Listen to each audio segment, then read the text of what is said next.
혼자서 자신의 집을 찾아올 수 있는 능력이 있는 개라고 합니다. 시베리아에서 철새들이 많이 몰려오지 않습니까? 사실 이곳까지 올 때 수만리, 수천리 이동을 해서 남쪽으로 갔다가 다시 시베리아에 있는 자신의 둥지로 정확하게 철새들이 돌아갑니다. 우리가 식탁에서 가끔 대할 수 있는 연어 잘 아시죠? 강에서 부화를 합니다. 그러면 어린 새끼가 되겠죠? 그래서 이것들이 바다로 나가게 됩니다. 바다에서 수만리 이동해서 살다가 그들이 어미 연어가 되면 그 먼 바다 길을 다시 돌아서 자신이 태어난 강으로 돌아온다는 겁니다. 이것을 여러분 어떻게 설명할 수 있을까요? 말씀드린 몇 가지 동물들이 얼마나 놀라운 능력을 가지고 있는가 하는 것을 보여주고 있는데, 과학자들이 이것을 명확하게 설명하지 못하고 규명하지 못하고 말하자면 신비로운 일로 우리에게 들려주고 있습니다. 그러면 하나님의 형상대로 지음을 받은 사람들은 어떨까요? 우리도 귀소 본능이 분명히 있다는 겁니다. 여러분과 저는 분명하게 영혼과 육체로 구성되어 있죠. 하나님이 흙으로 사람의 모양을 만들고 생기를 불어넣으시니까 하나님의 사람이 되지 않았습니까? 그러면 우리의 영혼도 육신도 다 하나님의 피조물이라는 거죠.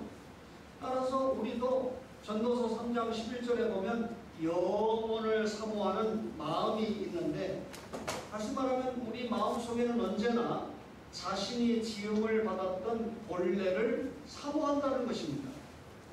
그런데 본래를 사모하지만 인간이 그 본래로 돌아가는 능력을 이미 상실했습니다. 우리 본래가 하나님인데 죄 때문에 하나님께 갈 수 있는 길이 막혔잖아요. 그것이 죄로 인한 치명적인 결과입니다. 이것을 신학자들은 인간의 전적 무능력이다. 다시 말하면 구원이 필요한 존재인데 이 문제를 스스로 해결할 수가 없다. 이렇게 해석합니다. 아담 이후부터 지금까지 어느 한 사람도 스스로 발길을 돌이켜서 하나님을 찾아간 사람은 아무도 없습니다.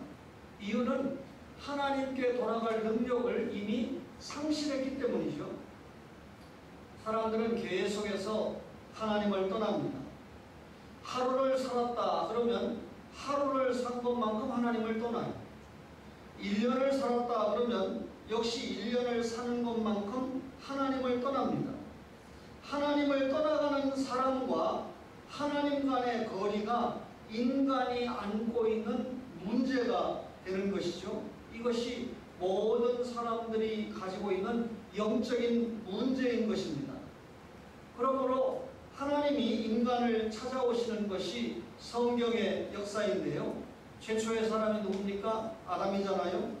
최초의 범죄자가 누굽니까? 아담이잖아요. 그런데 하나님을 떠나가자, 아담이 하나님을 떠나갔을 때 하나님께서 아담을 찾아오셨습니다. 아담아, 내가 어디 있느냐? 동산을 거니시면서 아담을 찾으시는 음성이 아담아, 내가 어디 있느냐? 라고 찾아오셨죠. 오늘 여러분과 제가 누가복음 19장 1절로 10절을 읽었는데, 예수 그리스도께서도 역시 사람을 찾아 나서셨습니다. 누가복음 19장 1, 2절에 보니까 예수께서 여리고로 들어가 지나가시다가 삭개오라 이름하는 자가 있으니 세리장이요 또한 부자라, 그렇게 기록을 하고 있습니다. 예수님께서 여리고에 들어가셨다. 여리고에 들어가셔서 성을 지나가고 계셨는데, 사실 이 성경을 아무리 읽어봐도요, 예수님께서 여리고를 지나가신 것은 이 본문이 사실 처음이자 마지막입니다. 예수님께서는 일생을 통해서 딱 한 번 여리고를 방문하셨다, 그 말이죠. 이 기사가 이 마태복음에 보면 여리고라고 하는 말이 딱 한 번 나오는데, 마태복음 20장 29절이죠. 그때 여리고에 가셔서 무슨 일을 하셨냐면, 여리고에 사는 소경 거지 바디메오를 눈을 뜨게 하고 보게 하신 일입니다. 동일한 사건을 마가복음에도 여리고라고 하는 말이 딱 한 번 나오는데 마가복음 10장 46절 이하에 보면 역시 소경 바디메오를 치료한 사건을 마가도 마태도 소개를 하고 누가복음에 있는 내용도 같습니다. 마태, 마가, 누가복음을 공관복음이라고 하지 않습니까? 예수님께서 여리고로 들어오시는 길목에서 소경 이 거지 바디메오를 치료하셨다라고 하는 것이 오늘 우리가 읽었던 이 19장 앞장에 18장 35절 이하에 기록을 하고 있습니다. 그런데 마태, 마가복음과 달리 누가복음은 예수님께서 여리고에서 행하신 또 하나의 사건을 추가하는데 그게 오늘 본문 사건입니다. 예수님은 의도적으로 여리고를 지나가고 계셨습니다. 예수님이 여리고를 지나가신 특별한 의도가 무엇일까요? 잃어버린 한 사람을 찾기 위해서 여리고로 가셨다라고 하는 겁니다. 여리고에서 찾은 한 사람이 누굴까요? 바로 여리고에 살고 있었던 삭개오라고 하는 사람입니다. 삭개오는 여리고 지방의 세리장이었습니다. 쉬운 말로 여리고 세무소장이라고 말씀을 드릴 수가 있겠죠. 요즘은 뭐 많이 발전이 돼서 세관과 이 국세청이 좀 구별이 되고 있지만 이 당시에는 이런 구별이 없을 때입니다. 그리고 삭개오를 소개할 때 부자였다 뿐만 아니라 이 세리장이라고 하는 말은 오늘날로 말하면 세관장을 이야기하는데 이 여리고라고 하는 지역은 베레아 지방으로부터 요단강을 건너가는 통상인들의 길목에 있습니다. 상인들이 이 장사를 하기 위해서 오가면서 세금을 거두는 곳이기 때문에 길목에 세관이 있었다는 것이죠. 뿐만 아니라 이 세관에서는 주로 길리앗 지방으로부터 유입되는 향품, 이 향품에 대한 세금을 매기는 일이 주된 업무였고 또 하나는 그 당시에 발삼나무 생산지였기 때문에 이 특산물, 향품뿐만 아니라 여러 가지 특산물에 대한 세금을 징수하는 것이 여리고 세관에서 하는 일이었습니다. 그런데 이 세관에서 이 세리장이니까 삭개오는 우두머리 아닙니까? 말하자면 세관장입니다. 그런데 이 당시는 유대라고 하는 나라가 이 로마의 압제를 받고 있을 때잖아요. 그러니까 여리고 세무소장 누가 임명합니까? 로마가 임명합니다. 로마의 공무원입니다. 그러니까 로마가 가지고 있는 막강한 권력을 가지고 있는 삭개오죠. 그러니까 세관장인 삭개오가 자신의 의도에 따라서 좀 이 자율적으로 세금을 부과해서 징수하는 일이 있었고 이를 통해서 자신의 부를 나라에서 요구하는 세금을 채워주고 남는 것은 자신의 부를 채우는 그런 일이 있었습니다. 사실 얼마 되지 않은 일이지만 우리 교회에 나왔던 어떤 분도 세관에 좀 요직에 있었던 분인데 목사님 저는 월급 가지고 살지 않습니다. 하루의 월급보다 더 많이 버는 경우가 허다합니다. 목사를 믿고 그런 얘기를 했지만 속으로 야, 이 나라가 어떻게 되려고 이러나 제가 그렇게 생각하면서 들었습니다. 근데 그 말이 무슨 말인지 이해가 되죠? 구체적으로 세관에서 예를 들면 삼성이나 대우나 LG와 같은 어떤 물품을 수입했을 때 빨리 통관을 시켜줘야지 하루만 늦게 통관을 시켜주면 그 회사가 어디 손해를 보는 것이 뭐 인력이 아닙니다. 그렇기 때문에 빨리 통관을 하기 위해서 세관 직원들에게 빨리 통관시켜주세요 하고 이렇게 뇌물을 쓰게 되는 거죠. 그러니까 이런 것을 감안해 볼 때 삭개오가 그 당시에 얼마나 자율권을 가지고 부를 축적했는가. 그래서 누가가 삭개오를 소개할 때 뭐라고 소개합니까? 굳이 부자라고 하는 말을 강조해서 거기다 써 넣은 겁니다. 당시 세리에게는 허가는 도둑이다 라고 하는 별명이 붙어 있었습니다. 이 세리장에게 백성들의 원성은 대단히 높았을 것이 분명하고 왜냐하면 그 세관장 삭개오가 누리는 부의 원천이 부당한 착취에 있었다라고 하는 것을 암시하는 거죠. 국가에서 정한 세금만 걷어들이지 않고 그 막강한 권력을 가지고 그래서 좀 자율적으로 세금을 거두어서 자기 주머니를 채워서 부자가 됐다. 그러니 그것을 정상적으로 볼 국민이 누가 있겠습니까? 이런 삭개오가 예수님께서 여리고를 지나가신다라고 하는 말을 들었습니다. 이 삭개오의 마음에는 예수님에 대한 깊은 관심이 있었기 때문에 집에 가만히 앉아 있을 수가 없었습니다. 그래서 집 밖으로 나왔습니다. 삭개오는 이미 근동에 있는 예수님의 소문을 들었다는 것이죠. 예수님께서 여리고로 들어오실 때 무슨 일이 있었습니까? 전혀 앞을 보지 못하는 소경 바디메오의 눈을 뜨게 했습니다. 여러분, 사람이 이 눈을 뜨지 못한다, 앞을 보지 못한다 라고 하는 것은 얼마나 불행한 일인지 모릅니다. 사실 하나님께서 우리에게 자연 계시를 통해서 하나님의 존재를 깨닫게 하셨잖아요. 그런데 그 자연 계시 자체를 아예 볼 수 없다는 것이 얼마나 고통스러운 일입니까? 한때 눈을 다쳐가지고 이 안대를 내놓고 보지 못하니까 얼마나 답답했는지 정말 이 바디메오의 심정이 어떤가를 제가 알 수가 있었습니다. 그런데 이런 바디메오가 예수님을 만나서 눈을 뜨게 되었다는 거죠. 여러분, 이 삭개오는 이렇게 예수님이 도대체 누구시길래 이렇게 앞을 못 보는 소경의 눈을 뜨게 하시는가 확인하고 만나보고 싶은 마음이 있었습니다. 삭개오가 밖으로 나왔습니다. 그런데 정작 예수님을 볼 수가 없었습니다. 이유는 예수님 주변에 너무나 많은 사람들이 모여 있었기 때문에 예수님 앞에 가까이 접근할 수가 없었습니다. 그래서 그는 가까이 다가갔지만 그의 키가 너무나 작기 때문에 이 사람들보다 키가 작으니까 예수님을 또 볼 수가 없었죠. 사람들 너머로 예수님을 바라볼 수가 없었던 것입니다. 그들을 헤집고 들어가서 예수님 가까이에 가서 예수님이 어떤 분인가 좀 만나보고 싶었지만 도무지 허용이 되지 않았습니다. 그런데 삭개오가 여기에서 포기했을까요? 포기하지 않았습니다. 아무래도 삭개오의 예수님에 대한 호기심은 더욱 고조가 돼서 이 예수님을 내가 봐야 되는데 사람들이 너무 많아서 예수님을 볼 수가 없고 가까이 가서 좀 보려고 그러니까 내가 키가 너무 작아서 그나마 예수님의 모습을 볼 수가 없고 좀 헤집고 들어가서 예수님 면전에서 좀 대했으면 좋겠는데 도무지 불가능하다라고 하는 것을 깨달았을 때 삭개오가 어디로 올라갔습니까? 돌무화과 나무 위로 올라갔습니다. 이 예수님이 분명하게 이 돌무화과 나무가 있는 그 방향으로 지나갈 것이다. 삭개오가 판단을 한 것이죠.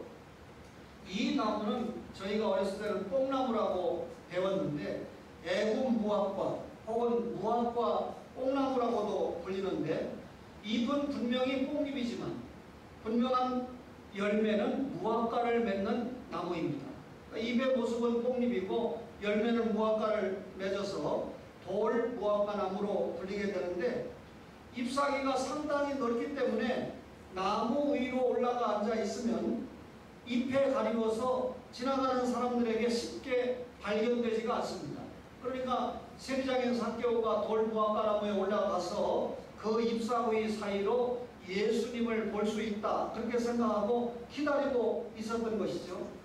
삭개오가 예수님에 대해서 얼마나 많은 관심과 열심을 가지고 있었는가 우리가 생각할 수 있는데 사실 삭개오에게 일어난 개인적인 열심이 아니라는 것입니다. 삭개오가 예수님을 만나고자 하는 이런 관심과 열심은 성령님께서 불러 일으켜 주셨다 그 말이죠. 이를 일반적으로 말할 때 성령님의 부르심이다 이렇게 말합니다.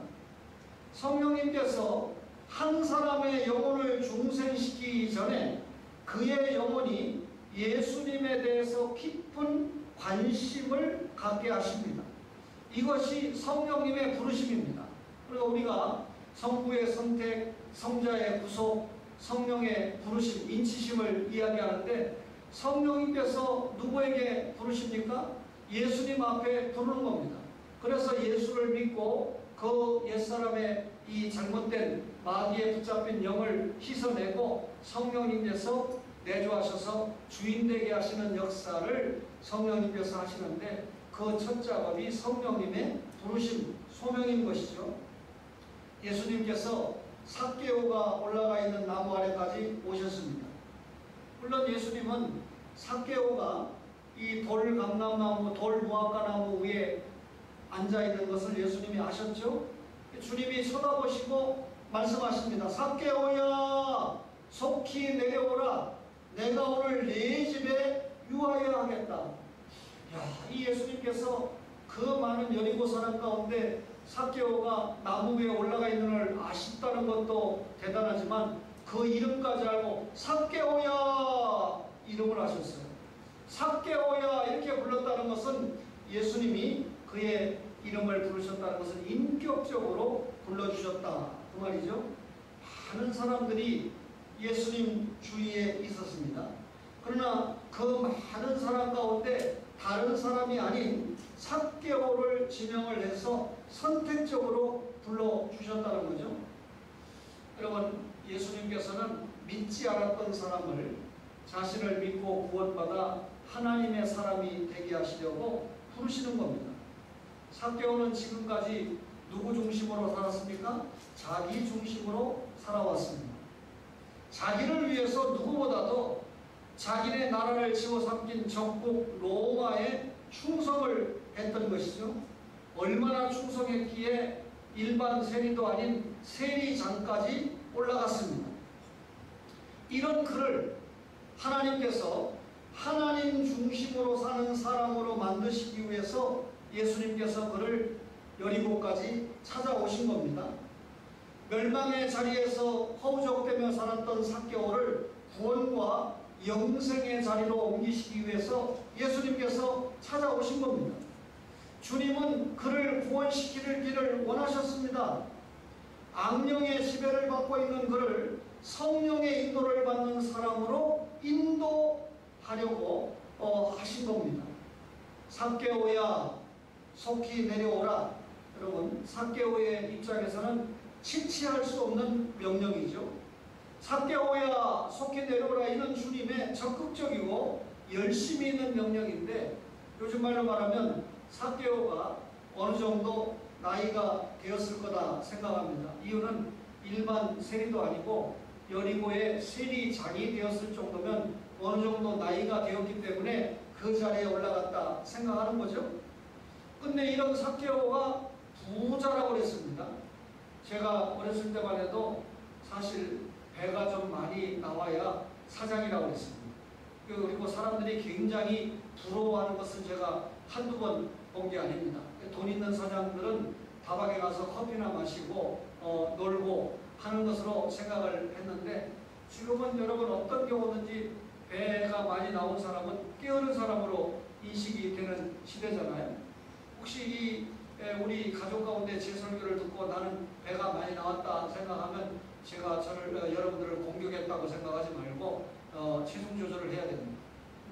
2부 예배에 참석하기 위해서 지금 울산을 출발해서 거의 교회에 도착했을 젊은 청년에게 목사니까 제가 못할 일이 없잖아요.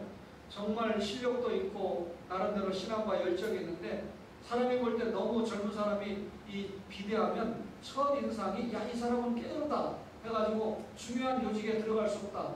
이번 방학에 살 빼는 것을 전쟁으로 삼아라. 그가 저를 처음 만났을 때 그 살이 안 쪘거든요. 또 이 군대에서 제대하고 왔을 때 너무 스마트했습니다. 제가 그걸 기억해서 목사가 그래 말하는데 다른 사람 같으면 목사가 이런 말한다고 자존심 상해할 수 있지만 정말 자기를 얼마나 사랑하는가 알기에 오해를 하지 않고 그렇게 하겠습니다.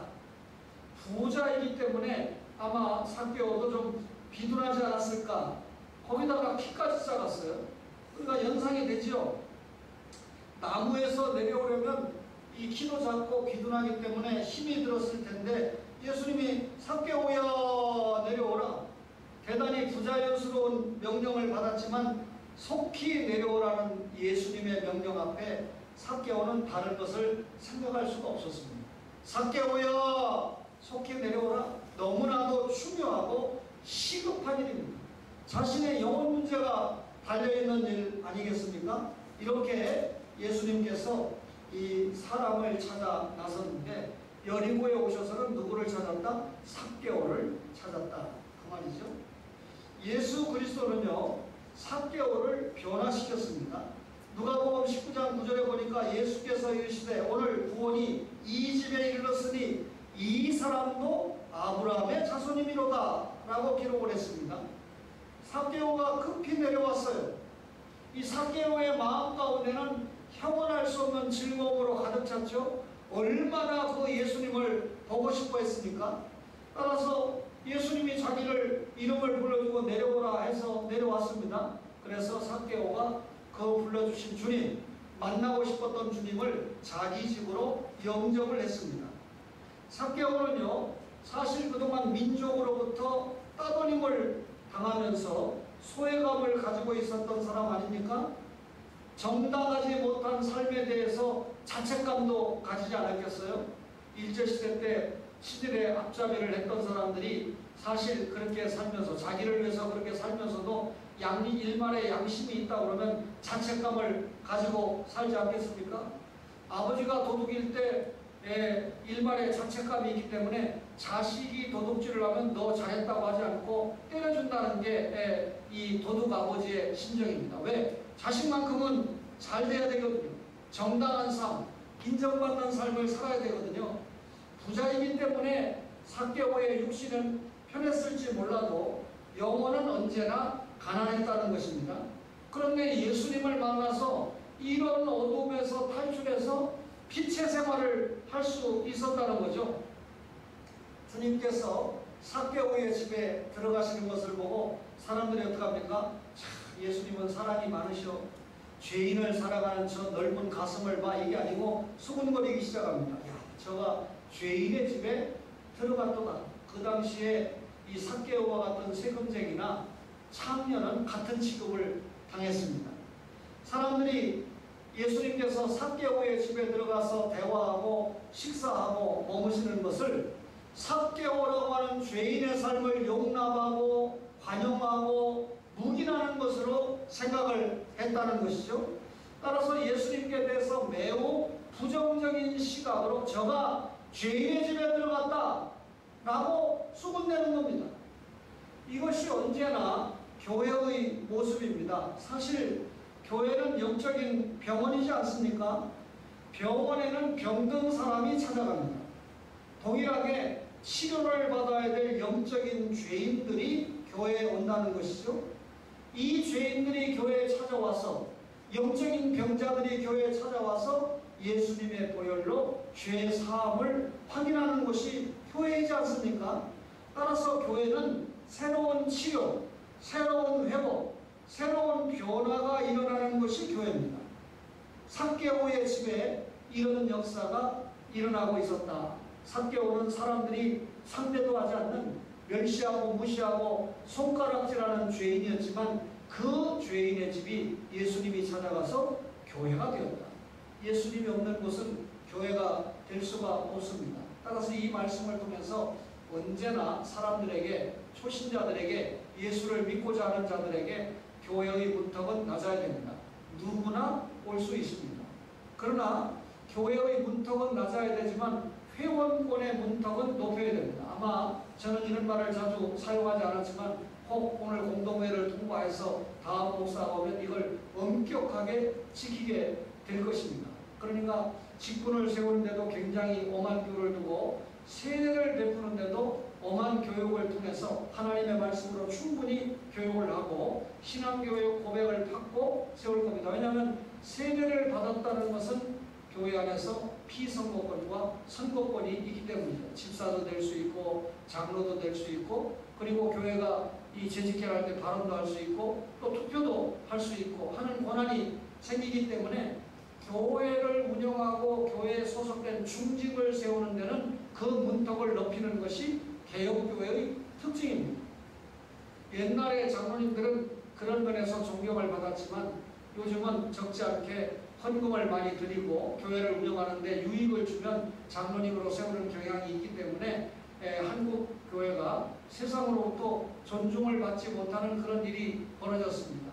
그래서 다시 초대교회로 돌아가자, 개혁교회로 돌아가야 된다 하는 말들이, 마찬가지로 목사도 이 여러 신학교를 통해서 충분한 훈련을 시키지 않고, 신학훈련을 시키지 않고 목사로 인직을 하기 때문에 한국교회 질이 그만큼 떨어졌다고 생각하기 때문에 새롭게 목사를 세우는 일에도 초대교회의 모습으로 또 원래의 모습으로 돌아가야 된다라고 하는 기운이 일고 있습니다.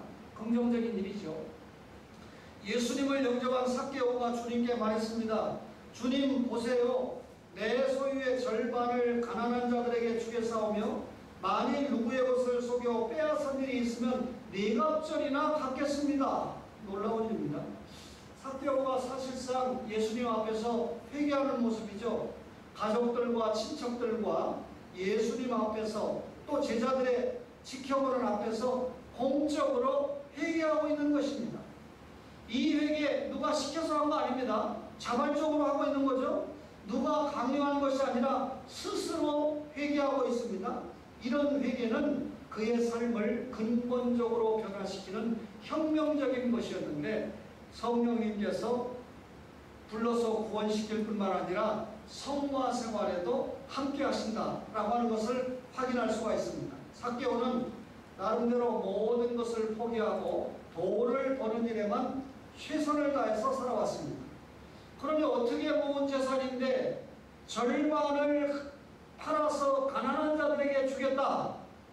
나머지 재산도 남을 속여서 빼앗은 것이 있다면 4배나 갚겠다. 여러분, 그렇게 되지 않을 일을 순간적인 감정에 의해서 한 말이 아닙니다. 삭개오는 주님 앞에서 분명하게 자신의 것을 포기했습니다. 회개하고 새로운 삶을 시작했다 그 말이죠. 회개하고 이렇게 불의한 모든 것을 포기했을 때 그 안에는 무엇이 채워져 있다는 겁니까? 예수 그리스도로 채워졌고 계속해서 예수님으로 채워져 가고 있다는 것을 알려주는 것이죠. 예수님으로 채워졌다 이 말은 하늘과 땅의 부여로 채워졌다 그 말이죠. 이때 예수님이 뭐라고 선언합니까? 오늘 구원이 이 집에 이르렀으니 이 사람도 아브라함의 자손이로다. 인자가 온 것은 잃어버린 자를 찾아 구원하려 함이니라.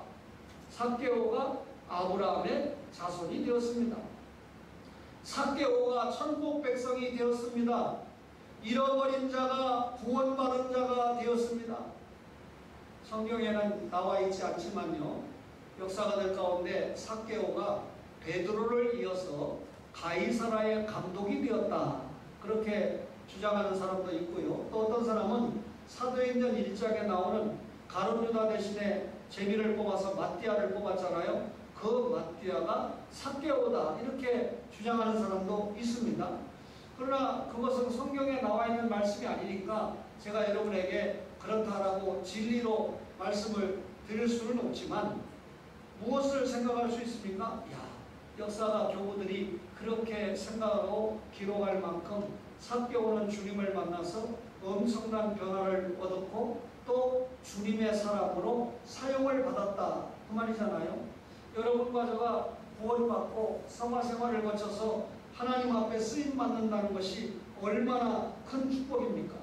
오늘 예수님이 찾아오시고 예수 그리스도를 만나는 사람들에게는 누구에게나 이런 변화가 일어난다 그 말이죠.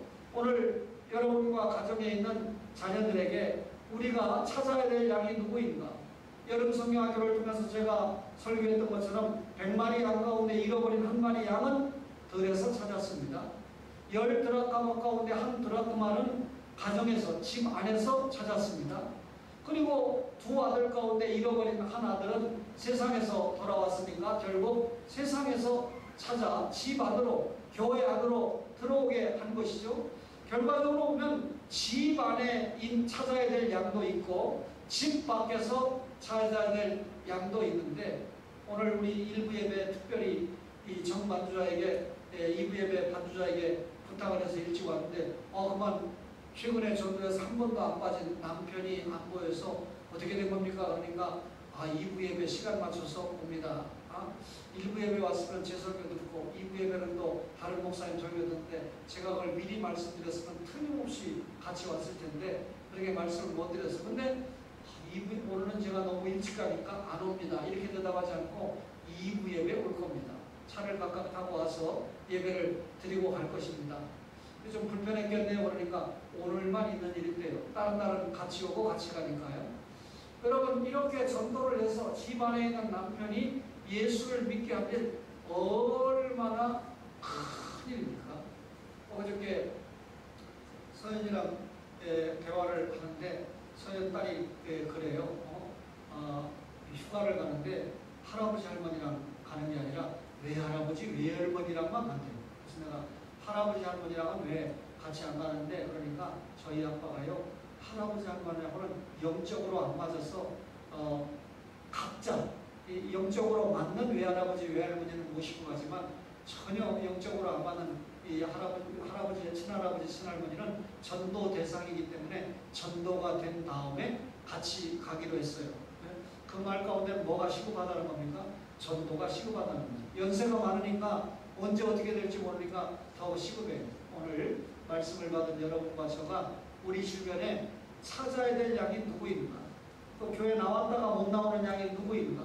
집 안에 있는가? 집 밖에 있는가? 생각하면서 열심히 전도해서 그도 구원을 만끽하고 함께 하나님의 일을 감당하면서 상급의 사람이 될 수 있도록 인도해주는 여러분과 저가 되기를 간절히 바랍니다.